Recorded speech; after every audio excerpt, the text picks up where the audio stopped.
Well, hello. I haven't had time to read much to you the last couple days, so I'm going to take a few minutes here and read chapter 5 in our book, The Borrowers. When we left it off, Pod had been seen by a little boy, so let's see what happens now. We're not very far along in this book yet. Chapter 5. Arrierety had not been asleep. She'd been lying under her knitted coverlet, staring up at the ceiling. It was an interesting ceiling. Pod had built Arriety's bedroom out of 2 cigar boxes. And on the ceiling, lovely painted ladies dressed in swirls of chiffon blew long trumpets against a background of blue sky. Below there were feathery palm trees and small white houses set about a square. It was a glamorous scene, above all by the candlelight. But tonight Arrierety had stared without seeing. The wood of a cigar box is thin, and Arrierety, lying straight and still under the quilt, had heard the rise and fall of worried voices. She had heard her own name. She had heard Homily exclaim, "Nuts and berries, that's what they'll eat." And she had heard after a while the heartfelt cry of, "What shall we do?" So when Homily appeared beside her bed, she wrapped herself obediently in her quilt, and patting in her bare feet along the dusty passage, she joined her parents in the warmth of the kitchen. Crouched on her little stool, she sat clasping her knees, shivering a little and looking from one face to another. Homily came beside her, and kneeling on the floor, she placed an arm around Arriety's skinny shoulders. "Arrierety," she said gravely, "you know about upstairs?" "What's about it?" asked Arrierety. "You know there are 2 giants?" "Yes," said Arrierety, "Great Aunt Sophie and Mrs. Driver." "That's right," said Homily, and cramped furl in the garden. She laid a roughened hand on Arriety's clasped one. "You know about Uncle Henry?" Arrierety thought for a while. "He went abroad," she said. "Emigrated," corrected Homily, "to the other side of the world, with Aunt Loopy and all the children, to a badger's set, a hole in a bank under a hawthorn hedge. Now, why do you think he did this?" "Oh," said Arrierety, her face alight, "to be out of doors, to lie in the sun, to run in the grass, to swing on twigs like the birds do, to suck honey." "Nonsense, Arrierety," exclaimed Homily sharply. "That's a nasty habit. And your Uncle Henry's a rheumatic sort of man. He emigrated," she went on, stressing the word, "because he was seen." "Oh," said Arrierety, "he was seen on the 23rd of April, 1892, by Rosa Pick-Hatchet, on the drawing-room mantelpiece. Of all places," she added suddenly in a wondering aside. "Oh," said Arrierety, "I have never heard, nor no one has never seen fit to tell why he went on the drawing-room mantelpiece in the first place. There's nothing on it, your father assures me, which cannot be seen from the floor or by standing sideways on the handle of the bureau and steadying yourself on the key. That's what your father does if he ever goes into the drawing-room." "They said it was a liver pill," put in Pod. "How do you mean?" asked Homily, startled.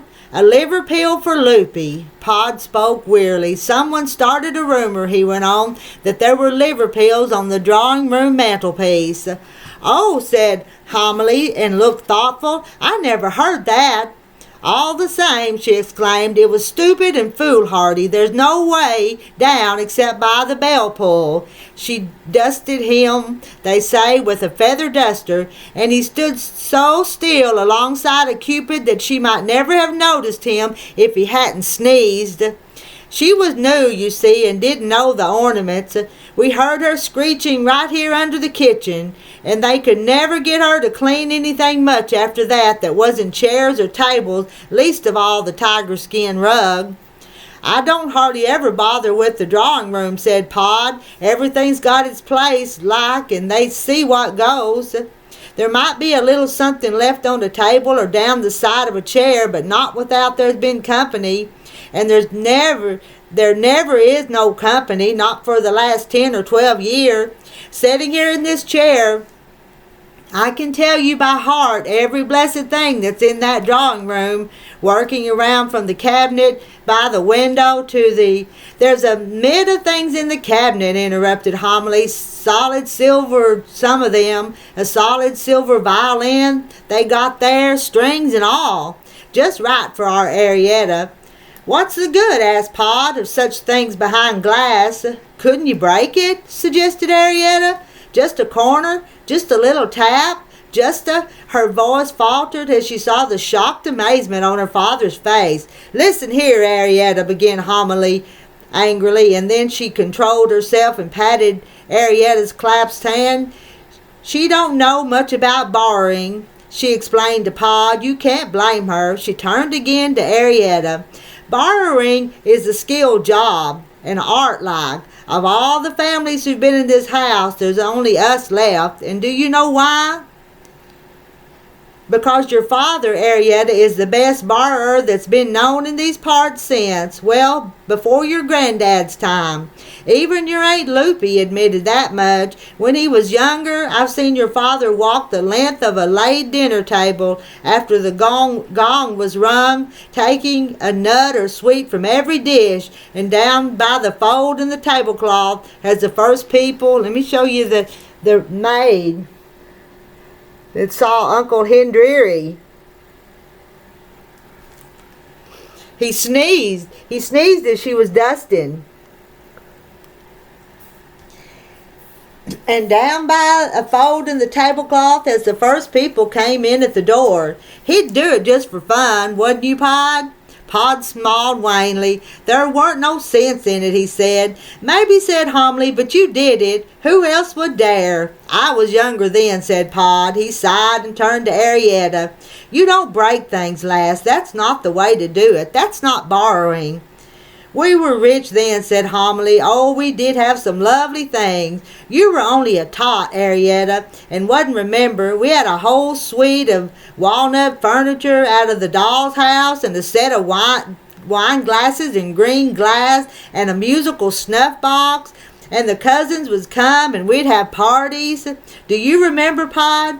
Not only the cousins, the harpsichords came. Everybody except those overmantels from the morning room. And we'd dance and dance, and the young people would sit out by the grating. 3 tunes that the snuff box played: Clementine, God Save the Queen, and the Post-Chase Gallop. We were the envy of everybody, even the overmantels. Who were the overmantels? asked Arrierety. Oh, you must have heard me talk of the overmantels, exclaimed Homily. That stuck-up lot who lived in the wall high up among the lath and plaster behind the mantelpiece in the morning room. And a queer lot they were. The men smoked all the time because the tobacco jars were kept there, and they climbed about and in and out the carvings of the overmantel, sliding down pillars and showing off. The women were a conceited lot, too, always admiring themselves in all those bits of overmantel looking-glass. They never asked anyone up there, and I, for one, never wanted to go. I've no head for heights, and your father never liked the men. He's always lived steady, your father has, and not only the tobacco jars, but the whiskey decanters, too, were kept in the morning room, and they say those overmantel men would suck up the dregs and the glasses through those quill pipe cleaners they keep there on the mantelpiece. I don't know whether it's true, but they do say that those overmantel men used to have a party every Tuesday after the bailiff had been to talk business in the morning room. Laid out they'd be dead drunk, or so the story goes, on the green plush tablecloth all amongst the tin boxes in the account books. Now, Homily, protested Pod, who did not like to gossip. I've never seen 'em.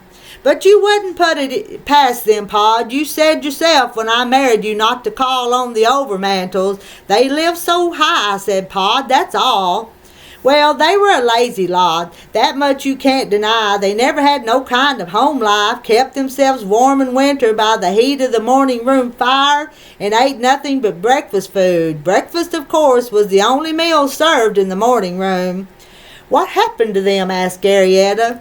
Well, when the master died and she took to her bed, there was no more use for the morning room, so the overmantels had to go. What else could they do? No food, no fire. It's bitter cold room in the winter.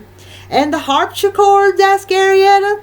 Homily looked thoughtful. Well, they were different. I'm not saying they weren't stuck up too, because they were. Your Aunt Loopy, who married your Uncle Hendreary, was a harpsichord by marriage, and we all know the airs she gave herself. Now, Homily, began Pod. Well, she's no right to. She was only a rain pipe from the stables before she married harpsichord. Didn't she marry Uncle Hendreary? Asked Arrierety. Yes, later. She was a widow with 2 children, and he was a widower with 3. It's no good looking at me like that, Pod. You can't deny she took it out of poor Hendreary. She thought it was a come down to marry a clock. Why? Asked Arrierety. Because we clocks live under the kitchen. That's why. Because we don't talk fancy grammar and eat anchovy toast. But to live under the kitchen doesn't say we aren't educated. The clocks are just an old family, just as old a family has the harpsichord. You remember that, Arrierety, and don't tell anyone you're different. Don't let anyone tell you different. Your grandfather could count and write down the numbers up to, what was it, Pod? 57, said Pod.